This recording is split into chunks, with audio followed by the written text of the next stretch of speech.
Welcome to Spoken Reviews, home of the Spoken Reviews. Today, guys, we're going to talk about the impact of having a subpar EV charging network for non-Teslas in Texas and how it's going to impact the overall adoption rate for non-Teslas across the state of Texas.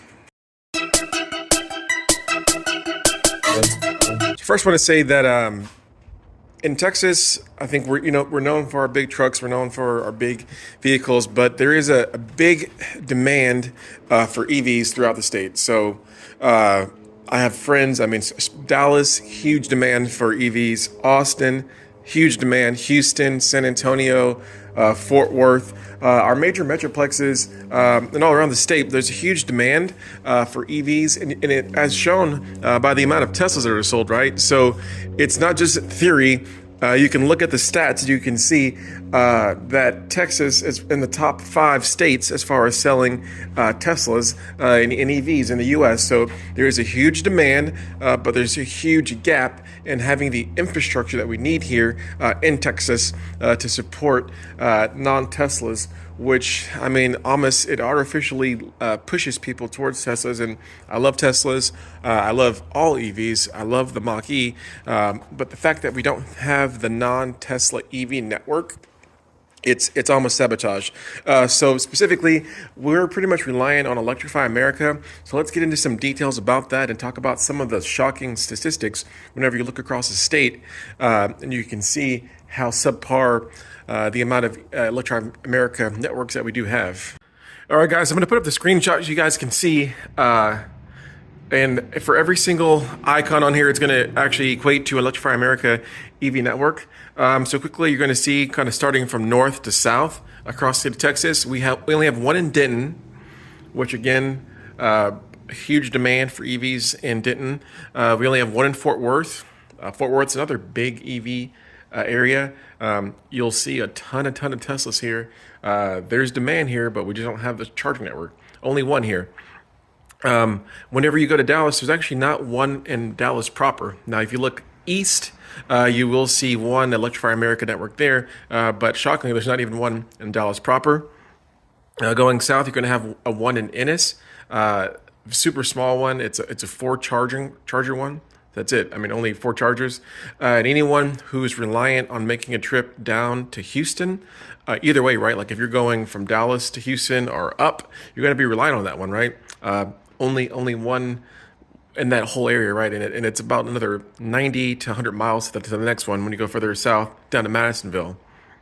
Again, that one only has 4 chargers.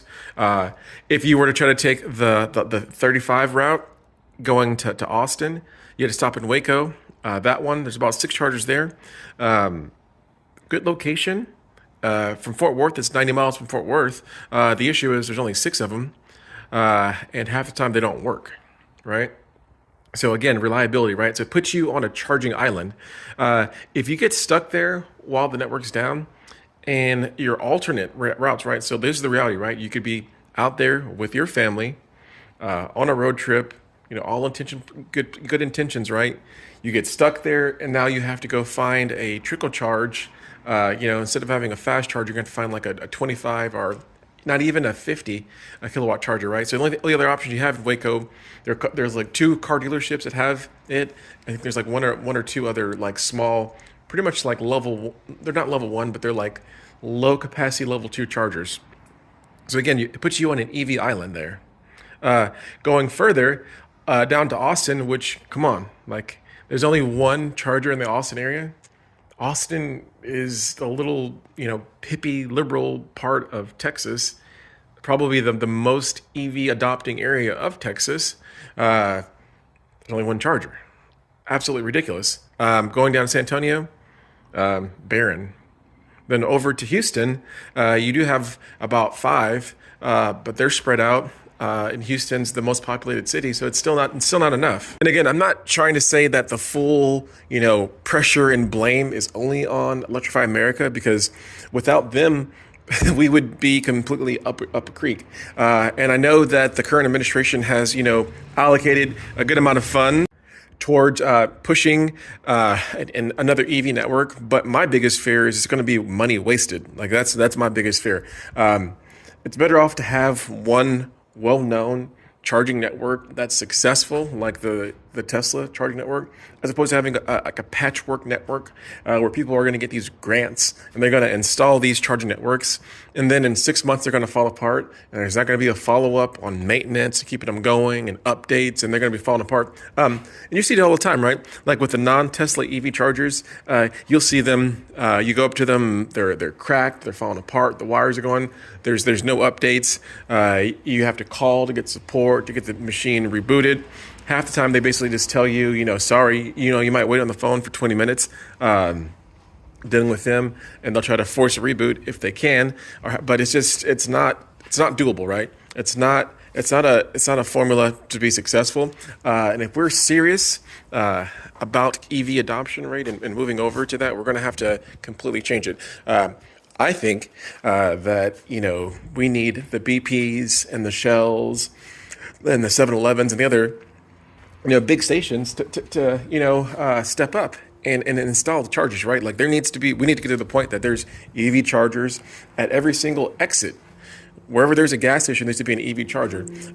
And to me, it's a more profitable, concept because I don't know if you guys know this, but on a gallon of gas, the station's only making, maybe 10 cents, 15 cents on a gallon of gas. And I have had several friends whose families have owned gas stations. Not a lot of profit margin.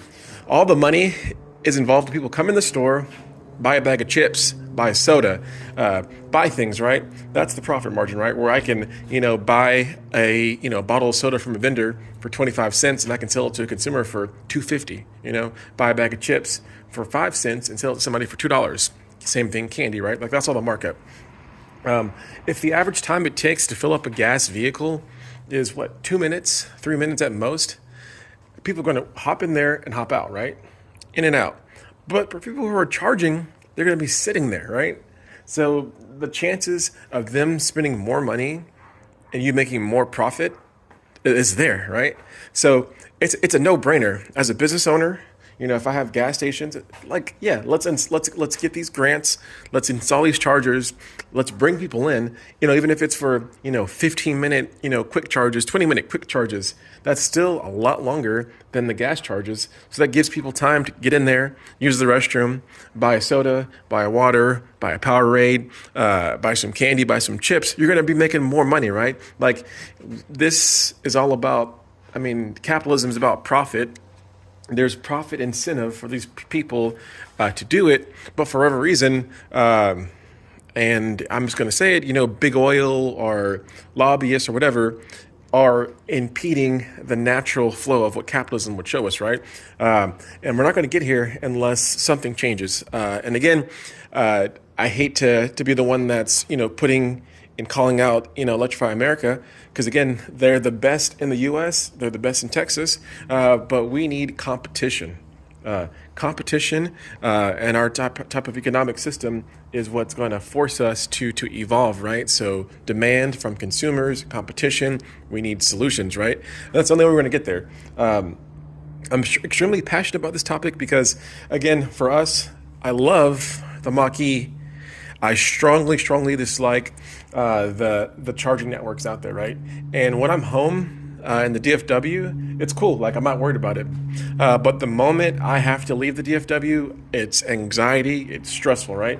And even for my wife, right? Like if my wife wants to take the Mach-E on a road trip down to Austin, I'm having to worry about her. Heaven forbid, she gets stuck there, and I'm having to try to coordinate. It's just a certain level of stress that you have whenever you're pursuing a non-Tesla EV.